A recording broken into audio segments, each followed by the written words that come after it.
오늘 우리에게 주시는 하나님의 말씀은 신명기 17장 14절부터 20절까지 말씀입니다. 내가 내 하나님 여호와께서 내게 주시는 땅에 이르러 그 땅을 차지하고 거주할 때 만일 우리도 우리 주위의 모든 민족들 같이 우리 위에 왕을 세워야겠다는 생각이 나거든 반드시 내 하나님 여호와께서 택하신 자를 내 위에 왕으로 세울 것이며 내 위에 왕을 세우려면 내 형제 중에서 한 사람을 할 것이요 내 형제 아닌 타국인을 내 위에 세우지 말 것이며 그는 병마를 많이 두지 말 것이요 병마를 많이 얻으려고 그 백성을 애굽으로 돌아가게 하지 말 것이니 이는 여호와께서 너희에게 이르시기를 너희가 이후에는 그 길로 다시 돌아가지 말 것이라 하셨음이며 그에게 아내를 많이 두어 그의 마음이 미혹되게 하지 말 것이며 자기를 위하여 은금을 많이 쌓지 말 것이니라. 그가 왕위에 오르거든 이 율법서의 등사본을 레위 사람 제사장 앞에서 책에 기록하여 평생에 자기 옆에 두고 읽어 그의 하나님 여호와 경외하기를 배우며 이 율법의 모든 말과 이 규례를 지켜 행할 것이라. 그리하면 그의 마음이 그의 형제 위에 교만하지 아니하고 이 명령에서 떠나 좌로나 우로나 치우치지 아니하리니 이스라엘 중에서 그와 그의 자손이 왕위에 있는 날이 장구하리라. 아멘. 할렐루야. 한 주간 동안 사랑과 공의와 겸손으로 사셨습니까? 하나님의 기준으로 공평하게 행동하셨습니까? 세상 나라는 사랑과 공의 둘 중 하나를 선택합니다. 사랑 때문에 공의를 놓치고 공의 때문에 사랑을 잃어버립니다. 세상에서는 사랑과 공의 두 가지가 다 조화를 이루기가 어렵다고 생각을 합니다. 그러나 하나님은 사랑과 공의를 하나 되게 하십니다. 왜냐하면 하나님이 사랑이시고 공의이시기 때문에 그렇습니다. 바꾸어 말하면 세상에는 사랑과 공의가 없습니다. 그래서 둘 중에 하나를 선택할 수밖에 없는 것입니다. 그렇지만 하나님에게는 사랑도 있고 공의도 있습니다. 하나님은 사랑과 공의를 조화롭게 이루실 수 있고 그것을 통해서 하나님의 나라를 세워 가실 수 있습니다. 사랑과 공의는 동전의 양면입니다. 어느 하나도 놓칠 수가 없는 것입니다. 그렇다면 우리는 왜 사랑하고 공의를 행해야 할까요? 하나님께서 먼저 사랑하셨기 때문에 그렇습니다. 하나님의 사랑을 받았기 때문에 평생 사랑의 빚진 자로 살아가야 합니다. 사랑으로 구원을 완성하고 하나님 나라를 세워가야 하는 것입니다. 내가 사랑하는 하나님이 공의로우시기 때문에 나도 공의로워야 합니다. 하나님을 사랑하는데 내가 사랑하는 하나님이 공의로우신데도 내가 만약에 공의롭지 않다면 어떻게 하나님을 사랑할 수 있겠습니까? 예수님은 공의로 하나님을 사랑하라고 우리를 십자가로 의롭게 만들어 주셨습니다. 그렇기 때문에 우리는 나의 의가 아니라 예수 그리스도의 의를 가지고 하나님의 나라를 세워가야 하는 것입니다. 결국 그리스도인은 사랑과 공의로 살아가는 사람입니다. 그러나 대부분의 사람들은 결과를 위해서 삽니다. 성공, 소유, 행복이라는 결과를 만들어내기 위해서 방법을 찾습니다. 세상 사람들은 성공하려면 어떻게 해야 될까? 성공의 목적을 두고 방법을 찾습니다. 성공이라는 결과가 삶의 기준인 것이죠. 그래서 결과를 위해서는 수단과 방법을 가리지 않습니다. 그러나 결과 중심의 삶은 내가 누구인지를 망각하게 만듭니다. 내가 누구인지를 잊어버리면 그 결과는 나와 전혀 상관이 없는 것입니다. 쉽게 말하면 성공했습니다. 그토록 원하는 성공을 이루었습니다. 그런데 성공을 했는데 나는 없어졌어요. 성공만 있을 뿐이지 나는 없어요. 내가 원하는 것을 위해서 열심히 살아서 원하는 것을 성취했습니다. 성취했는데 나라고 하는 사람은 없어요. 행복을 위해서 그렇게 모든 걸 희생하고 살아왔는데 내가 없어요. 결과 중심의 인생을 살아가면 결과가 만들어졌을 때 정작 나는 없게 되는 아이러니를 만나게 됩니다. 그리스도인은 결과를 중심으로 살지 않고 내 존재가 무엇인지에서부터 모든 것들을 시작합니다. 내가 누구인지를 돌아보고 자신의 정체성에 맞는 인생을 살려고 애를 씁니다. 그래서 끊임없이 나는 누구이며 하나님은 어떤 분이신가를 질문합니다. 존재와 정체성에서부터 삶을 시작합니다. 앞서 말씀드린 결과 중심의 삶을 살아가는 사람은 성공이라는 결과에서부터 인생을 시작해요. 성공을 위해서 사는 거예요. 그런데 우리는 성공에서부터 시작하는 게 아니라 내가 누구냐? 하나님은 어떤 분이시냐? 내 정체성이 무엇이냐? 거기에서부터 인생을 시작하는 거죠. 그래서 결과에 속지 않고 하나님의 부르심에 초점을 맞추어서 과정 중심의 삶을 살아갑니다. 사랑하는 성도 여러분, 여러분은 결과 중심의 인생을 살고 계십니까?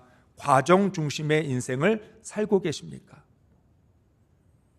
성공을 위해서 모든 걸 희생시키는 삶을 살아가고 있습니까? 하나님이 어떤 분이시고 내가 누구인지를 기억하면서부터 거기에서부터 인생을 살아가고 있습니까? 하나님께서 이스라엘 백성들에게 계속 기억하라고 말씀을 하셨습니다. 뭘 기억하라고 하는 것일까요? 하나님이 어떤 분이신지, 네가 누구인지를 기억하라고 하셨습니다. 그걸 기억하지 못하면 이스라엘 백성들이 애굽의 종에서 자유를 얻어도 소용이 없고요, 가나안 땅에 들어가도 소용없습니다. 그래서 하나님은 이스라엘 백성들에게 계속해서 말씀합니다. 너희가 왜 애굽에서 나온 줄 아느냐? 너희가 왜 가나안에 들어가야 하는지를 너희는 알고 있느냐? 묻고 있는 거죠. 이스라엘 백성들이 지금 눈앞에 펼쳐진 결과 때문에 자신이 누구인지를 잊어버리면 그 인생이 흔들릴 수밖에 없습니다. 가나안을 정복했다고 해서 이스라엘의 목적이 달성된 것은 아닙니다. 오히려 지금부터가 더 어렵습니다. 여러분, 물이나 양식이나 전쟁보다 거룩한 백성으로 하나님 나라 세우는 것이 더 어려워요. 하나님이 말씀합니다. 물과 양식, 그건 내가 얼마든지 너한테 줄 수 있다. 전쟁에서 이기게도 할 수 있고 가나안 땅도 줄 수 있다. 그런데 너희가 정말 거룩한 백성으로 살아갈 수 있겠느냐? 제사장 나라로 하나님 나라를 세워갈 수 있겠느냐? 하나님 묻고 있는 거죠. 물과 양식과 전쟁은 하나님이 하실 수 있는 일인데, 하나님의 나라는 이스라엘 백성들이 스스로의 믿음을 가지고 하나님의 뜻을 따라 세워가야 하기 때문에 더 큰 문제라는 것입니다. 그러므로 이스라엘 백성은 하나님이 어떤 분이신지, 자신들이 누구인지, 우리가 왜 가나안에 들어가야 하는지를 정확하게 깨달아야 합니다. 하나님은 가장 보잘것없는 민족을 통해서 하나님 나라를 세우려고 하십니다. 이스라엘은 스스로의 연약함을 인식하고 전지전능하신 하나님을 의지하여 하나님 나라를 세워야 합니다. 하나님은 세상 나라와 분명하게 구별되는 하나님의 나라를 세워가기를 원하셨습니다. 세상의 통치와는 전혀 다른 하나님의 통치가 이루어지는 하나님의 나라를 원하셨던 것입니다. 그래서 세상에서는 주목받지 않는, 정말 별 볼 일 없는 아주 작고 약한 민족을 택하셔서 하나님의 통치가 무엇이고 하나님의 나라가 어떤 것인지를 세상에 보여주려고 하셨습니다. 그래서 하나님의 나라는 사랑과 공의로 세워집니다. 어떤 세상 나라가 사랑과 공의로 나라를 세웁니까? 군사력으로, 경제력으로, 정치력으로, 그러한 것들로 나라를 세우지, 사랑과 공의로 나라를 세운다는 것은 세상의 기준으로 보면 비웃을 일입니다. 하나님 나라는 세상 나라가 꿈꿀 수 없는 약자들이 보호를 받고 공의로 재판이 이루어지는 모두가 행복한 나라입니다. 하나님의 공의로 재판이 이루어지기 위해서는 공의로운 재판관이 필요합니다. 그래서 지난주에 공의로운 재판관이 있어서 공의가 세워져야 된다. 그리고 우리들은 공평으로 하나님의 공의를 따라야 된다라고 하는 말씀을 나누었습니다. 오늘 말씀은 공의로운 지도자가 필요하다는 것이죠.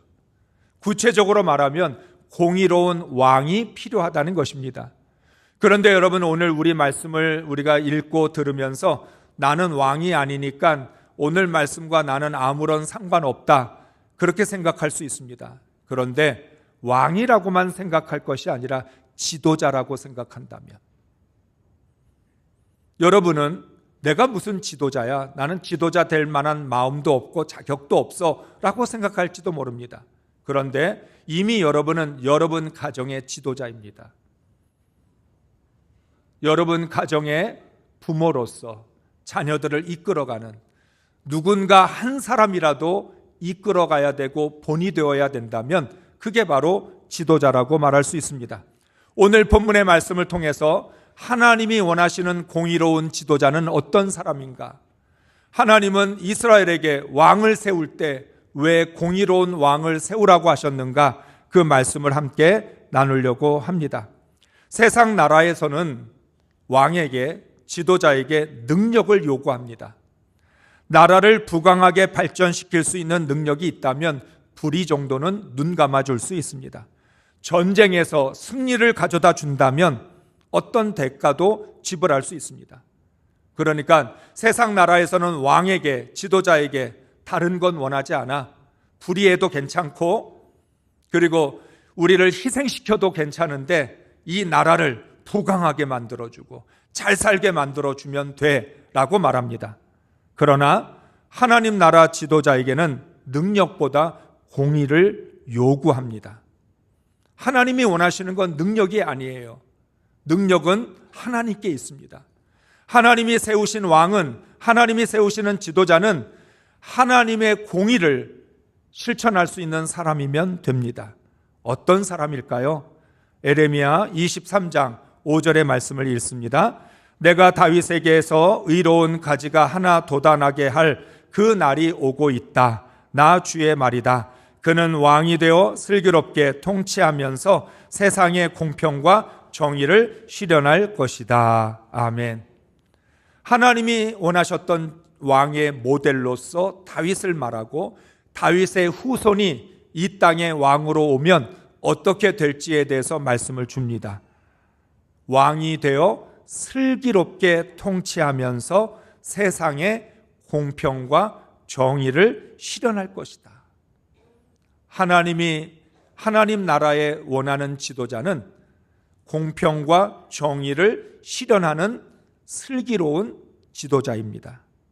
그렇기 때문에 이스라엘의 지도자는 하나님 앞에 거룩하고 의로워야 합니다.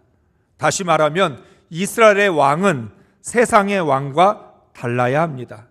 14절, 15절 말씀을 함께 읽습니다. 내가 내 하나님 여호와께서 내게 주시는 땅에 이르러 그 땅을 차지하고 거주할 때 만일 우리도 우리 주위의 모든 민족들 같이 우리 위에 왕을 세워야 하겠다는 생각이 나거든 반드시 내 하나님 여호와께서 택하신 자를 내 위에 왕으로 세울 것이며 내 위에 왕을 세우려면 내 형제 중에서 한 사람을 할 것이요 내 형제 아닌 타국인을 내 위에 세우지 말 것이며. 아멘. 하나님께서 이스라엘 백성들에게 너희가 만약 가나안 땅에 들어가서 다른 나라들처럼 왕을 세우고 싶은 생각이 들면 세워도 좋다고 허락을 하십니다. 너희가 정말 다른 나라의 왕들을 보면서 우리도 왕이 있었으면 좋겠다, 그런 마음이 든다면 왕을 세워도 좋다는 거예요. 그런데 하나님은 두 가지 조건을 거십니다. 하나는 반드시 하나님께서 택하신 사람을 왕으로 세우라는 것입니다. 세상 나라에서는 자기가 스스로를 왕으로 세웁니다. 쿠데타를 일으키든 또는 어떠한 방법을 가지고서라도 자기가 왕이 됩니다. 자신의 힘으로 왕이 되는 거죠. 그런데 하나님 나라에서는 하나님이 택하셔서 왕이 될 수 있습니다. 하나님의 택함을 받지 못하면 왕이 되지 못합니다. 이 말은 무슨 뜻일까요? 이스라엘의 진정한 왕은 하나님이시라는 거예요. 그래서 이스라엘의 왕은 하나님이 세우신 하나님의 심부름꾼이다.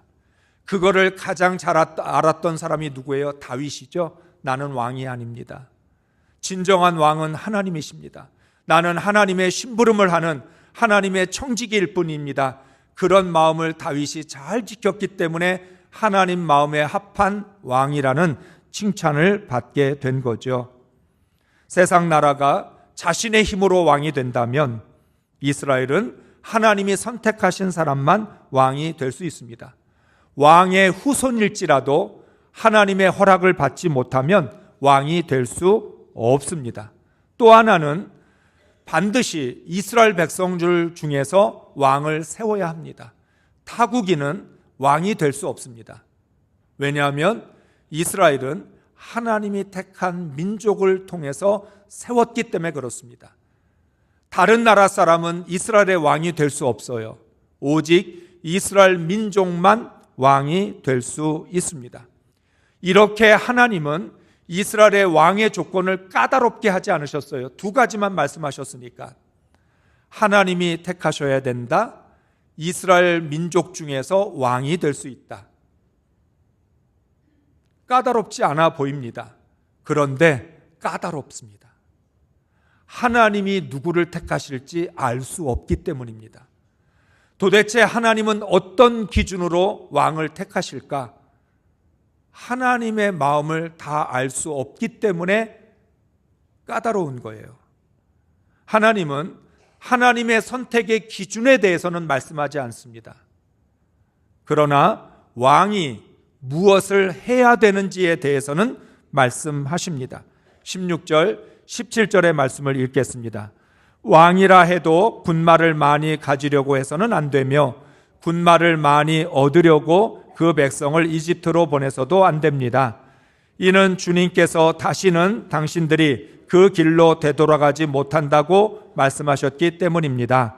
왕은 또 많은 아내를 둠으로써 그의 마음이 다른 데로 쏠리게 하는 일이 없어야 하며 자기 것으로 은과 금을 너무 많이 모아서도 안 됩니다. 아멘. 하나님은 이스라엘 왕이 하지 말아야 할 세 가지와 해야 할 두 가지를 말씀하고 계십니다.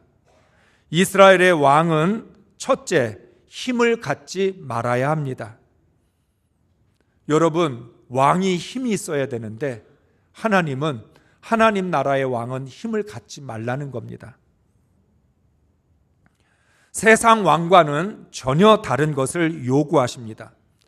세상의 왕들이 가장 먼저 원하는 게 힘인데 이스라엘의 왕은 힘을 내려놓으라고 말씀합니다. 여러분, 힘이 없으면 나라를 어떻게 지킬 수 있을까요? 왕은 주변 나라들의 공격으로부터 자신의 나라를 지켜야 할 의무와 책임이 있습니다. 그래서 군사력을 키워야 되고 군마를 많이 가져야 하는 것입니다. 힘이 없으면 나라를 빼앗길 수 있습니다. 그런데도 하나님은 군말을 많이 갖지 말라고 말씀합니다. 군마는 군사력을 뜻합니다. 군사력의 증강을 위해서 주변의 나라들을 기웃거리지 말라고 명령합니다. 이 당시의 나라들은 자기 나라가 힘이 없으면 자기보다 힘이 센 나라에게 도움을 청합니다. 그래서 이스라엘의 왕들도 이집트에다가 도움을 청할 때도 있고 아람에게 도움을 청할 때도 있고 주변의 나라들에게 군사력을 빌려달라고, 힘을 빌려달라고 그렇게 의지했던 때가 많았습니다. 힘이 없으면 힘센 사람을 도움받아야 되는 거죠. 그런데 하나님은 말합니다. 군마를 얻기 위해서 너희 백성을 이집트로 보내지 말라는 것입니다. 군마를 많이 얻기 위해서, 군사력을 위해서 백성들을 이집트로 보내는 것은 과거로 되돌아가는 일이라고 말씀합니다. 이스라엘의 왕은 이스라엘의 역사를 퇴보시키지 말아야 합니다.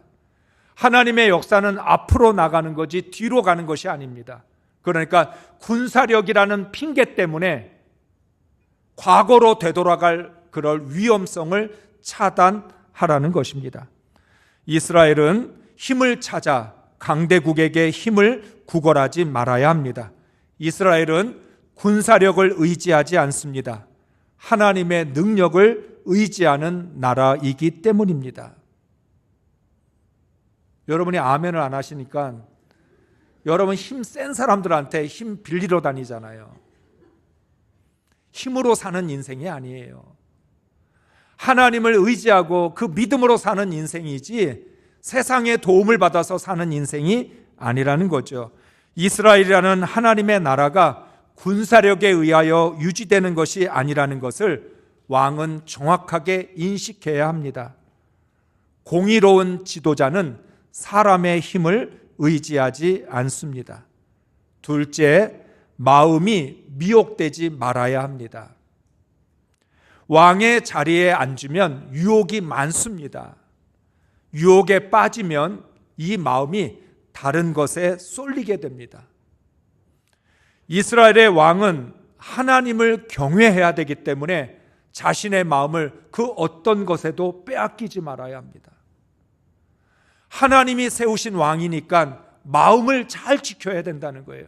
하나님을 경외해야 되는데 나는 하나님을 경외하는 것이 가장 중요한데 마음을 빼앗기면, 미혹을 받게 되면 하나님을 경외할 수 없습니다. 세상 나라 왕은 아내를 많이 둠으로써 자신의 힘을 과시합니다. 이 당시에 주변에 있는 나라들은 다른 나라들의 공주들과 혼인을 맺어서 그것을 통해서 자기들의 힘을 확장합니다. 그러니까 많은 아내를 둡니다. 아내가 많다라고 하는 말은 그만큼 관계가 많아지기 때문에 힘이 세진다라고 하는 것을 의미하죠.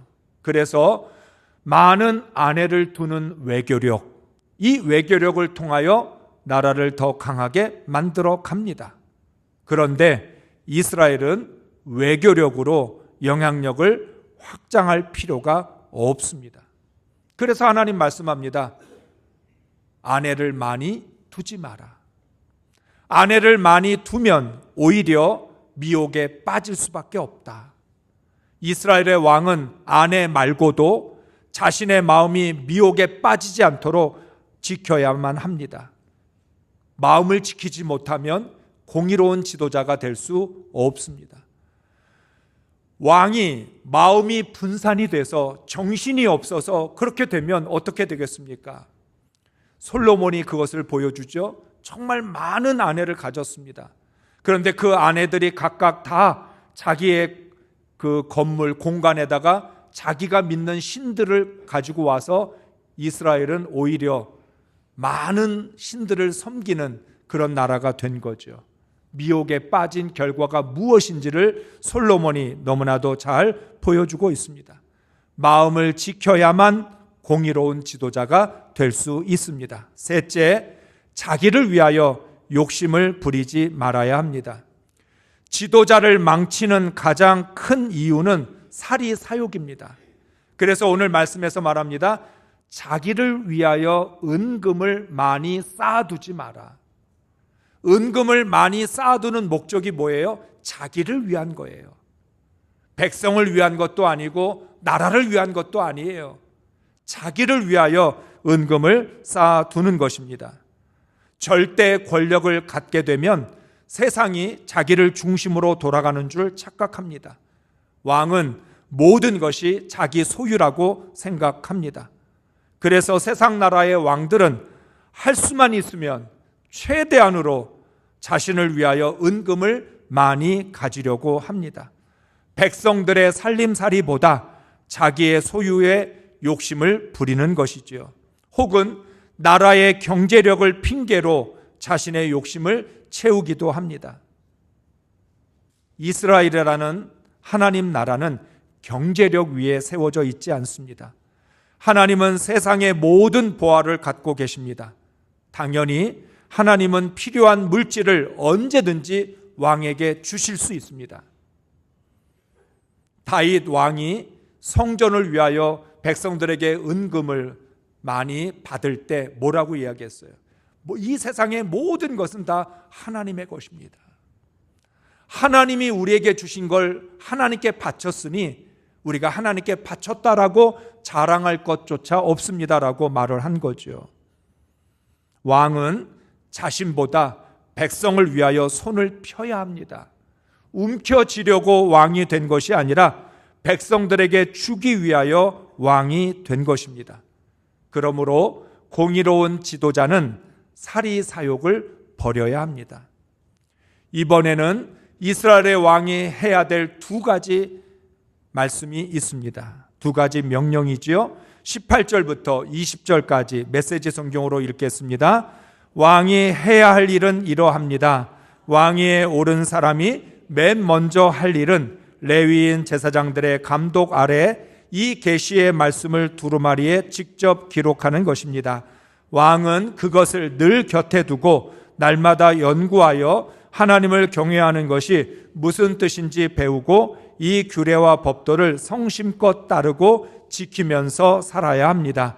그는 자만하거나 교만해서도 안 되고 자기 좋을 대로 하거나 자기 생각을 내세우기 위해 기분에 따라 계명을 고쳐서도 안 됩니다. 그와 그 자손이 이 계명을 읽고 배우면 이스라엘에서 오랫동안 왕으로 다스리게 될 것입니다. 아멘. 이스라엘의 왕은 첫째, 평생 하나님 경외하기를 배워야 합니다. 세상 나라의 왕들은 왕이 되기 전까지는 열심히 배웁니다. 그런데 왕이 되고 나서는 배우려고 하지 않습니다. 누가 왕을 가르칠 수 있겠습니까? 그래서 왕이 되기 전까지 자기를 가르쳐 주었던 스승도 무시하는 경우들이 많습니다. 그런데 이스라엘의 왕은 평생 배워야 합니다. 무엇을 배워야 합니까? 정치, 경제, 군사, 외교, 문화를 배우는 것이 아니라 하나님 경외하기를 배워야 합니다. 하나님 경외하기를 배우기 위해서 이스라엘 왕은 왕이 되면 제일 먼저 제사장의 감독 아래 자신이 직접 율법책을 두루마리에 옮겨 적어야 합니다. 쉽게 말하면 성경 필사를 해야 합니다. 그러니까 오늘날 우리가 성경 필사를 하는데 원조가 누구예요? 이스라엘의 왕이에요. 왕이 되면 제일 먼저 하나님의 말씀을 자기가 옮겨 적어야 돼요. 그 옮겨 적는 것도 잘못 적을까 봐 제사장의 감독 아래서 제사장이 지켜봐요. 혹시라도 잘못 적는 게 있을까 봐.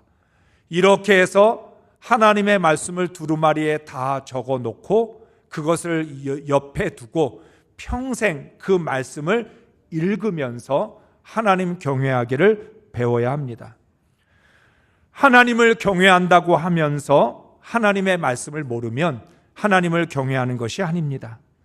하나님을 믿는데 하나님의 말씀을 모르면 어떻게 하나님을 믿겠습니까? 하나님의 인도하심을 구하면서 하나님의 말씀을 읽지 않으면 어떻게 하나님의 인도함을 받겠습니까?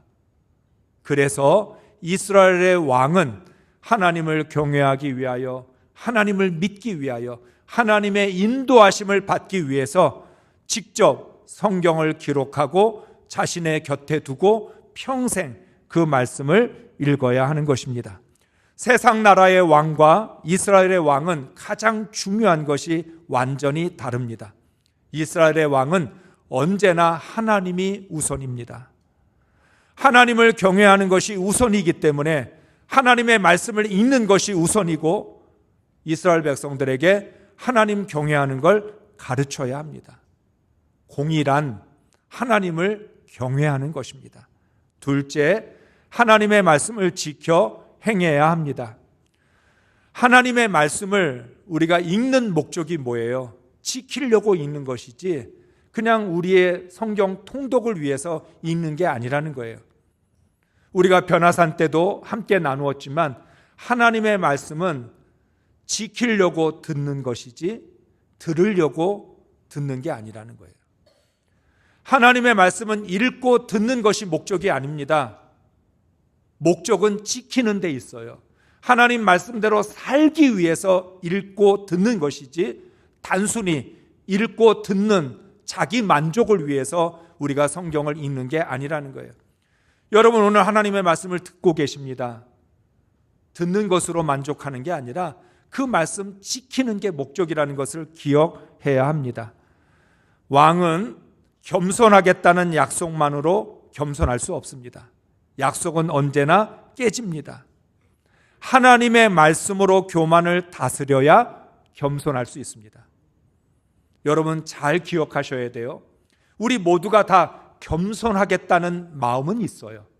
겸손하겠다라고 하는 의지는 가지고 있어요. 그런데 겸손을 위해서 무엇을 해야 될지는 몰라요. 겸손하기를 원하십니까?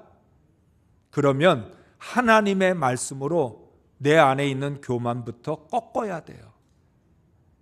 내 안에 말씀이 있을 때 교만을 다스릴 수 있어요.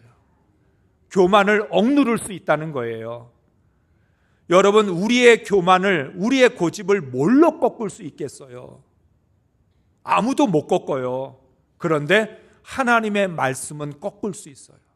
그래서 성경을 계속해서 읽고 지켜 행하는 목적, 말씀에 순종하면 순종할수록 하나님의 말씀이 내 심령을 다스려서 내 속에 있는 교만과 고집을 꺾을 수 있다는 거죠.